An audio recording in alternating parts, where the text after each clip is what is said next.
Arahantsika manaraka izao kosa indray ny mahakasika ny fankalazana ny taom-baovao malagasy izay ho tanterahana amin'ny alatsinainy fa 8 ny volana martsa ho avy izao.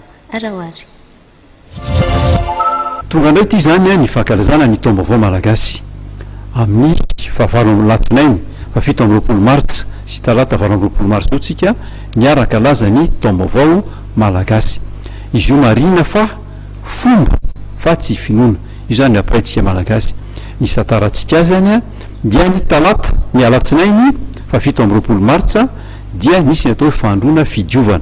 Amin'io tsy zany fanamaritsia anazy dia fisy famelan-keloka, fampihavanana, famela helotra ohatra manana disadisa ao amin'ny tokantrano, mpiray-tapo, ny mpiara-monina, mpivady, indrindra koa amin'ny mpitondra sy ny vahoaka, ny zatra nampalahelo.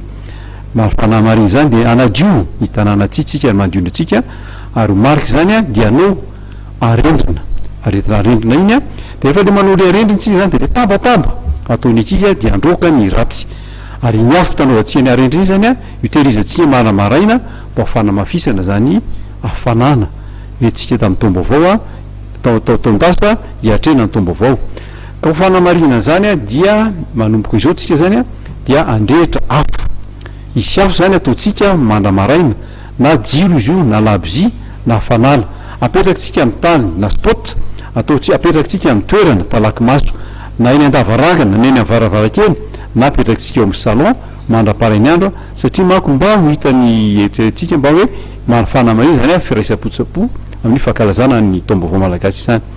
Ny talata 20 martsa zay zany fankalazantsika ny taom-baovao malagasy atombotsika amin'ny fahafirana zany mifanofa mitsodranotsika ny tatao ny sakafo hiarantsika mizara voalohany dia vary amin'ny ronono tondratsika tantery ny fanateran-kasina ary ny zarasina zany hoe mame fanomezana ka dia efa miomana zany tsika dia izao hiatry ny taom-baovao malagasy zany hoe amin'ny tsy ho ela ny fahatongavan'izay.